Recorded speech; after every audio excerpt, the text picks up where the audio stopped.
Field day with the yap session. Oh, Captain's gonna sing a shanty! Here you are on a boat, you're adrift, you're afloat, one might even say you're stuck. Well, I don't want to go, but I would let you know that you're in luck. You've been saved by the ape that rules these waters, so... Alright. Alright, B.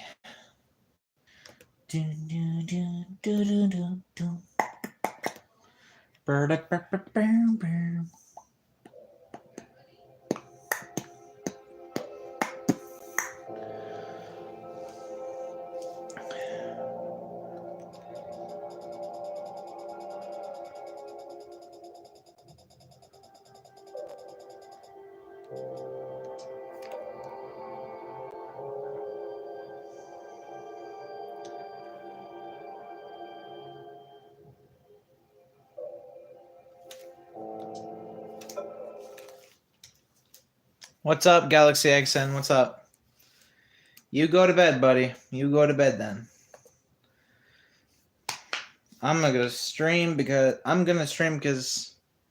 deck with it.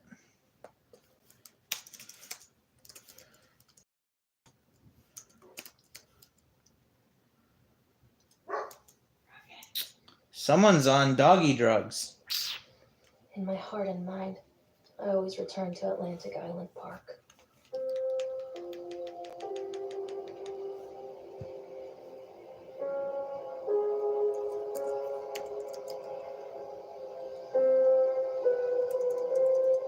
Where's Mr. Bear? I haven't seen Mr. Bear, Callum.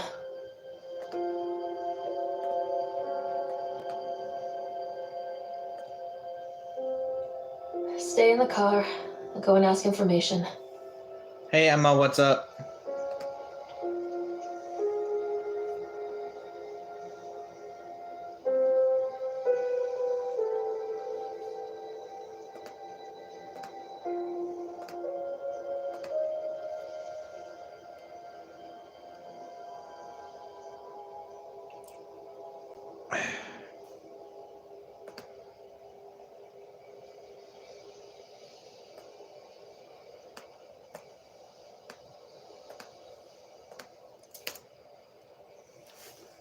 Alright, this should be good.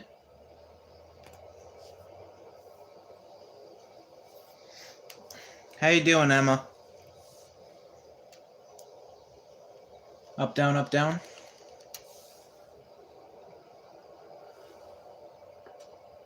If only you were my age, sweetie. It would be allowed.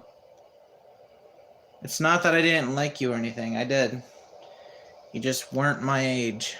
Up, down, up, down. Okay, Corey Kenshin rule. Up, down, up, down. Alright.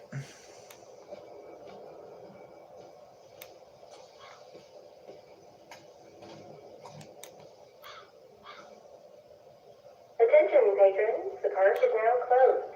I am so slow right now. Please make your way to the car park at your earliest convenience. Employees prepare the park for shutdown. What this? Atlantic Island Park. A tribute to the untamed heart of Solomon Island and the people who used their talents to bring the dream of Nathaniel Winter to life. May this park be a place where joy and laughter are gathered and used to infect all of those who follow after. Dedicated this first day of May 1977, James B. Longley. I'm guessing that brother died. He got cooked.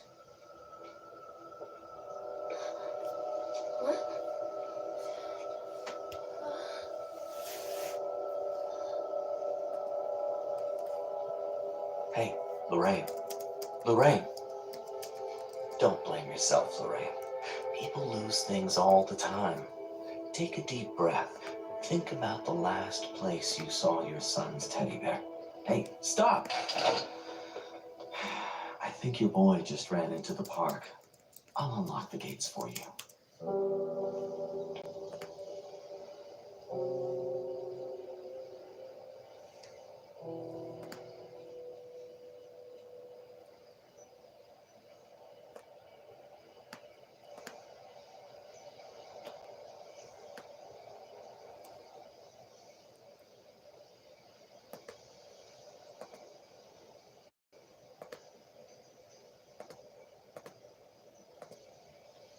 I mean, that little boy was fast. He said, "Boom, gotta go fast." He pulled a Sonic. Jeez Louise.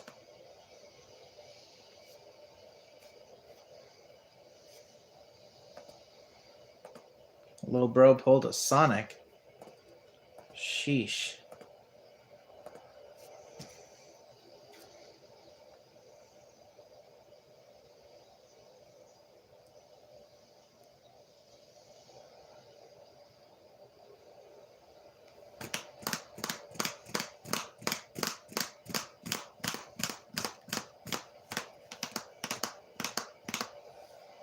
I was supposed to start this stupid thing up at 8, but it took me an hour just to finish using the facilities.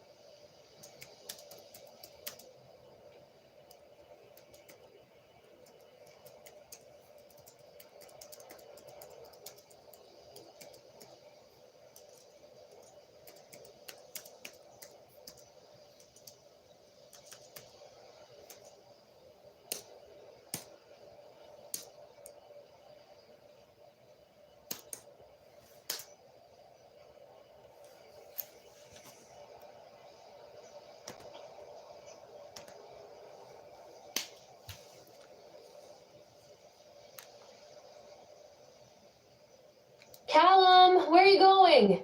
Catch me, Mommy.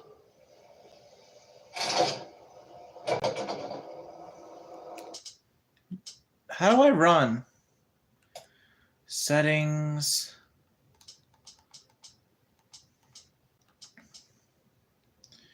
Shout visual guidance.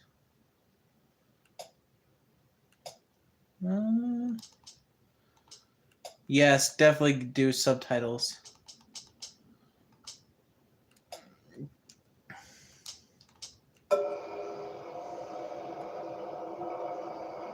Callum, where are you going? Over here.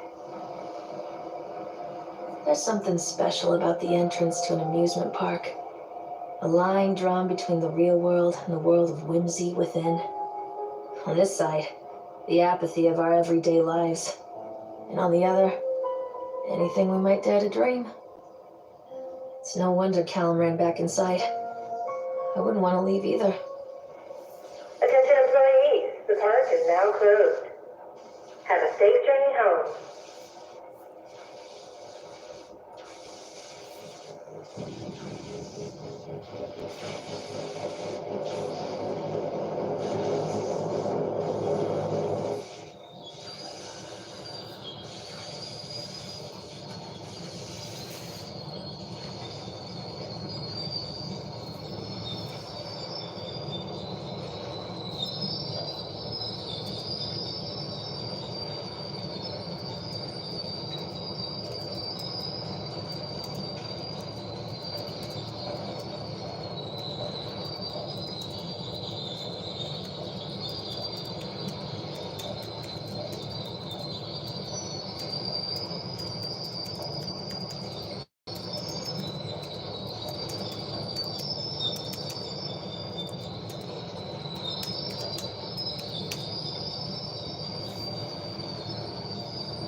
Oh God.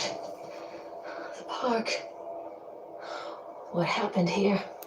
Finally, I can run. I've been wanting to do that since the beginning. You can catch me. Callum! Alright, well, I'll have to catch up to him in a minute. I need to see what's going on here. I need to investigate. It's the one thing you're not supposed to do in a horror game, but I want to see what notes and letters I can get. Let's see, I can't read this. Callum, tell Mommy where you are. Come on, Mommy. That little kid just booked it. He just booked it and left. Alright, I don't see anything, so let's run over here. I don't see any notes. I don't see any papers. So let's just run over here. Where did you go? Over here. You literally booked it, little dude. Jesus.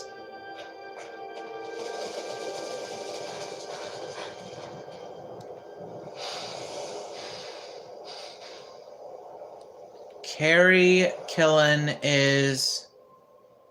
Oh, that's a bad word. I can't read that. I can't read that. That's a bad word. That is unhinged. I'm not going in there. I don't trust that mouth.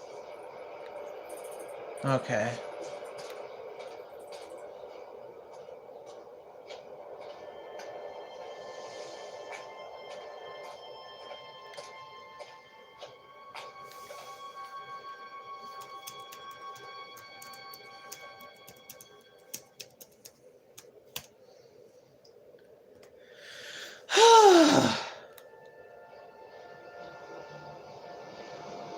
Callum, stay where you are. Come on, this way.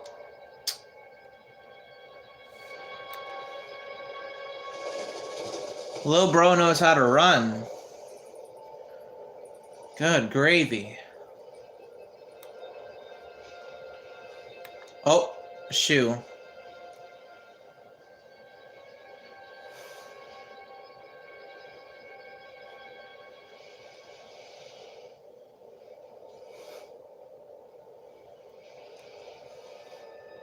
Wait, did I collect the shoe? Callum! This way, Mommy. Wait, so I collected the shoe? What am I gonna need a shoe for? Alright, Chad the Chipmunk welcomes you to Atlantic Island Park. Chad can be seen in daily ice sculpting shows in the following locations. Ilum Sideshow Alley, 1 p.m. the Octotron, 3 p.m. Park Entrance. Graffiti. Chad the Chipmunk, worst in class. Chad can't even seem to pass. Chad gets angry like to fight. Chad is beaten every night. Chad will have a dead-end job. Chad will die a useless slob. Damn! Who hated Chad so much that they made a... made a roasting poem out of him? What did he do? Can't use the restrooms. Pretty sure there's nothing interesting in there. Oh, a paper. See? That's what I was looking for. Alright. Let's see. Is there any good type of lore? Let's see. Purchase the land on Solomon Island for a pittance. Wait. For a pittance. I might add, whatever old Archie Henderson did to the locals, just the mention of his name had people slamming doors and locking shutters from the moment I arrived on the island.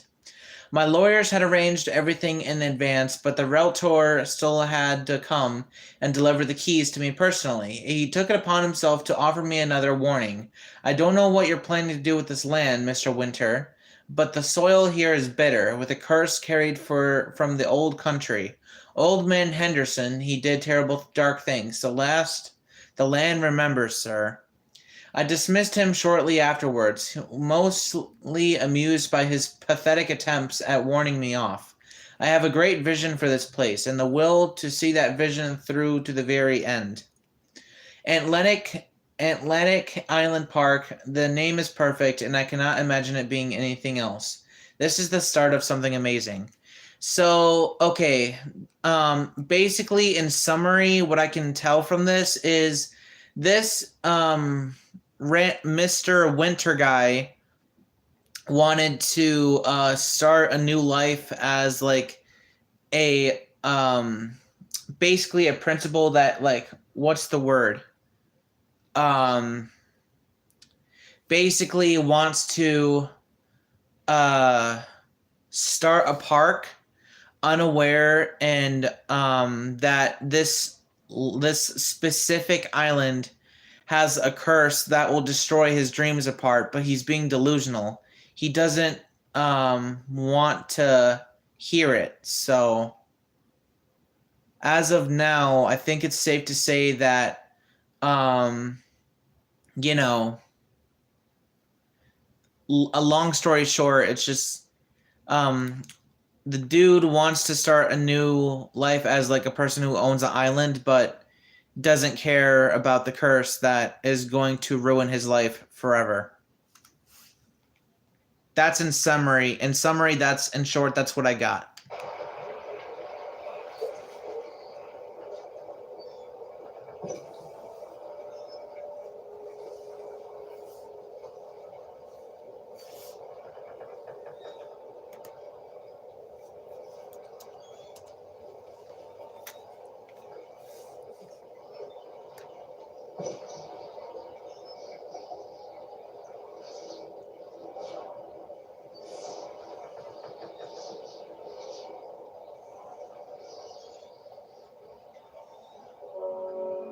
Near a great forest, there lived a poor woodcutter, his wife and his 2 children.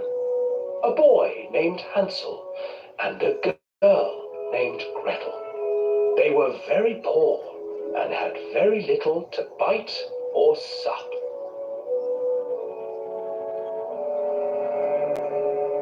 "What will become of us?" the woodcutter asked his wife one night. "I tell you what, husband, we will take the children into the thickest part of the forest tomorrow and abandon them there." "No, my wife, I cannot do that," said the man. "They're Bad parenting. you fool." Hansel and Gretel overheard their parents talking, and Gretel began to weep. "Do not fret, Gretel," Hansel said. He crept out of the hut and gathered white stones from the ground to fill his pockets.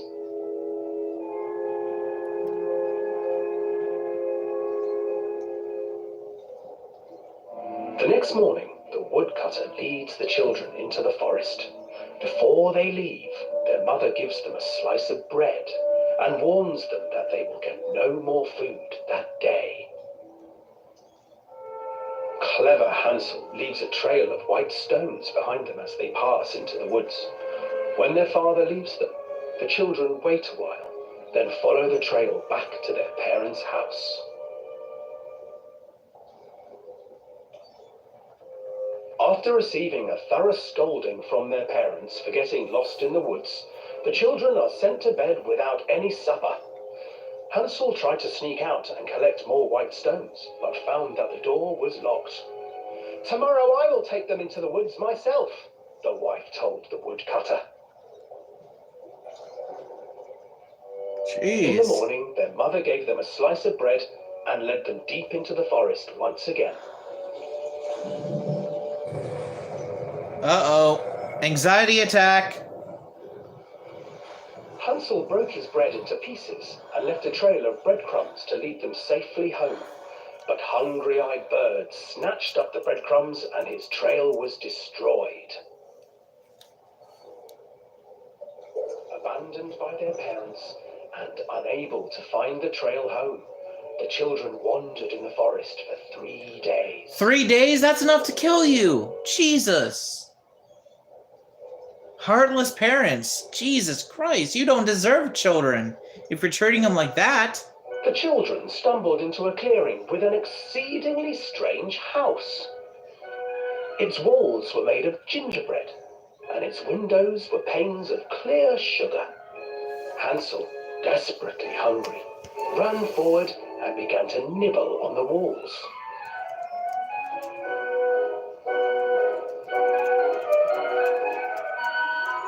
"Nibble, nibble, little mouse. Who is nibbling at my house?" An old woman emerged from the house, sniffing the air and peering around with cloudy eyes. "Oh, you dear children, who brought you here? Just come in and stay with me. No harm will come to you." But Hansel and Gretel stayed back. for the old woman reminded them of their cruel mother. Come, children, don't be afraid. I have something for you. The old woman offered them 2 enormous lollipops. The children took them and began to eat. You see, nothing to fear here. Come inside, the old woman urged, and the children, still licking their sweets, followed.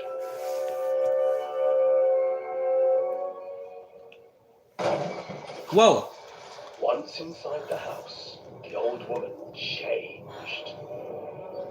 She stuffed Hansel into a cage and put Gretel to work, sweeping and cleaning her hut. Your brother will make a good mouthful, the old witch told Gretel. Once he is fattened up, I shall feast upon him.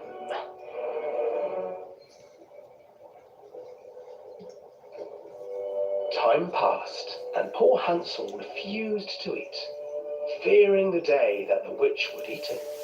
The witch, for her part, grew impatient. Today I will cook and eat your brother, Gretel. Climb inside and light the oven. But Gretel pretended not to understand. I do not know how. Where is the opening? Fool, the old witch said. The opening is here. And she moved to show Gretel. Seizing her courage, brave Gretel gave the witch a shove, and the old crone tumbled forward into the oven. Gretel slid a large iron bolt over the door to the oven. Gretel freed her brother Hansel, and together they lit a fire beneath the oven. And though she screamed and begged, the children sat by the oven until her screams had stilled, and the witch was cooked. And then, because even children can't survive on sweets, They became cannibals. And that's how the first cannibals were born. Because of Hansel and Gretel. they divided up the body of the old witch and ate her.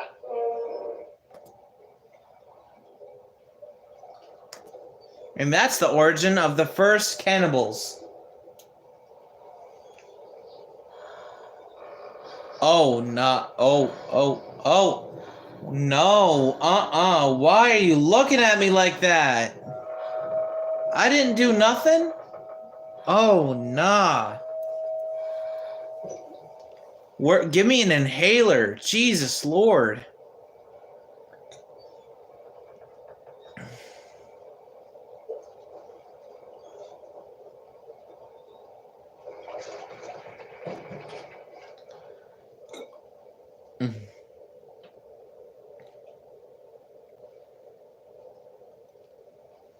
Give this poor woman an inhaler. Jesus.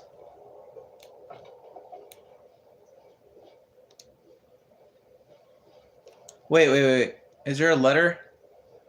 I don't see a bench. Hansel and Gretel. I used to read it to Callum when the electricity was shut off. Those poor children. The whole world against them. The forest, the birds, the old witch, even their own parents. I used to imagine that Callum and I were the kids in that story. Not mother and son, but brother and sister, hand in hand against the unkind world. We were always hungry, looking for our own house made of candy, looking for the sweetness that could take the pain away. Hunger leads people to desperate, terrible places where the tree branches reach like claws.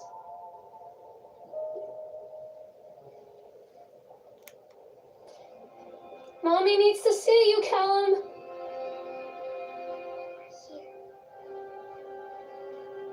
Where are you?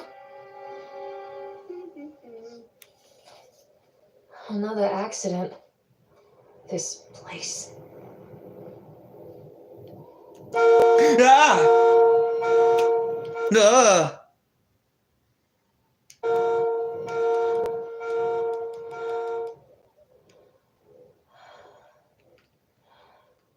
What's this? Despite the constant interruptions to work, Atlantic Island Park will be opening on time. The governor is booked to cut the ribbon. So the only real question is whether we will have any customers. I'm not truly worried. The customers will come out. Customers will come out of simple curiosity. I deduced what was needed from the banned writings of Archie Henderson. It's astonishing to think that a reasoness of positive emotions can be used to feel such a process Henderson himself chose to use negative, and that caused some of the taint that still lingers in this place. I will not make his mistakes. Very soon I will know if this place has all been for nothing. Well, so far I'm getting that feeling that it has been all for nothing, because to be fair, why would you want to, like, answer me this. Why would you want to do a park on an island that has a curse and that could cause many lawsuits? I understand you wanted to start fresh, but really think about it. Why would you want to do that? It just doesn't seem human for it. I feel like this park, quote unquote, has ulterior motives and has plans for whoever steps foot on this land. But in summary, from the 2 notes I just read, that's the best thing I can think of. Callan, come back here right now!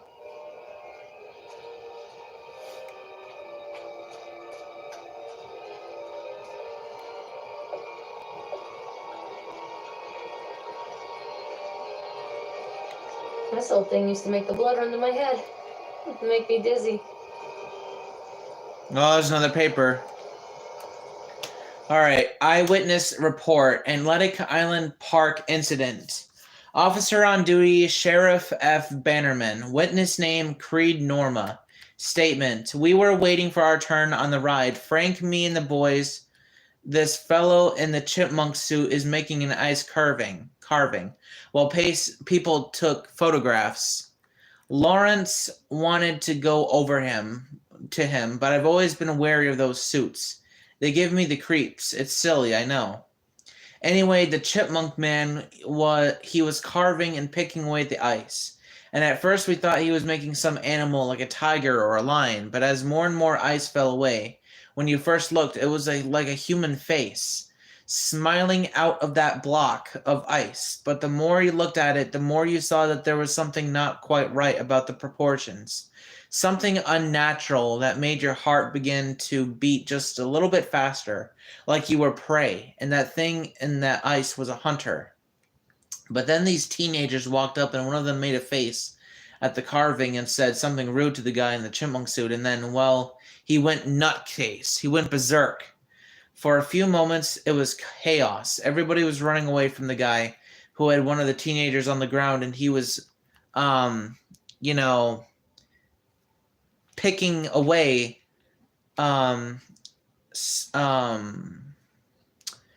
with the ice pick, and ketchup was spraying, and people were screaming, and Frank and I had the kids, and we were dragging them away as fast as we could. And the last thing I saw before Frank dragged me away was that the eyeball of one of those poor kids had landed on the ice sculpture, making the horrible creature look more or less alive. I don't know how I could have made that any more family friendly. That was crazy. Wow. So there's your next sign. So Mr. Winters or whoever bought this island was given 2 warnings. They refused to listen. All he or they had in mind was money, was obviously cash. Just straight up Mr. Krabs cash. And then the first incident on this island occurred to show that the curse was real. The chipmunk guy became possessed, and stupid, not very intelligent teenagers decided to, oh, you know what, let's bully this guy. Only then did he proceeded to get, not really assaulted, but more like attacked aggressively as well. Literally grabbed him, and he literally grabbed him. There was running, there was screaming. Ketchup and cranberry juice was going all over the place. We had, let's see what else. He was just, laughing maniacally as he was just pickaxing away, mining away at his victim. And then a eyeball flew overhead and landed in front of, what was it? Creed Norma. So, yeah, there's something. I have a really bad feeling about this island, and it was a good thing that I did. So far, nothing's bad happened to us yet, other than a few panic attacks, like a few ADHD attacks. But other than that, nothing's really bad happened to us yet. But you always got to be careful. You never know if we have to fight the chipmunk guy. So all I'm gonna say is, for the rest of the game, in the future when we play it, we're gonna have to keep our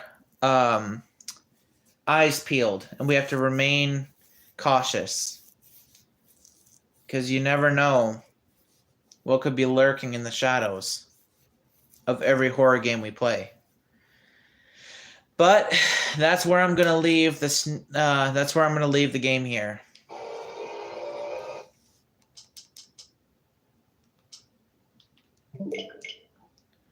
All right. Well, if you guys have enjoyed it, please make sure to like, share, sub, comment, click the bell. Have a great, wonderful rest of your night. I'll see you guys in the next one. Take care. Much love and peace. Good night.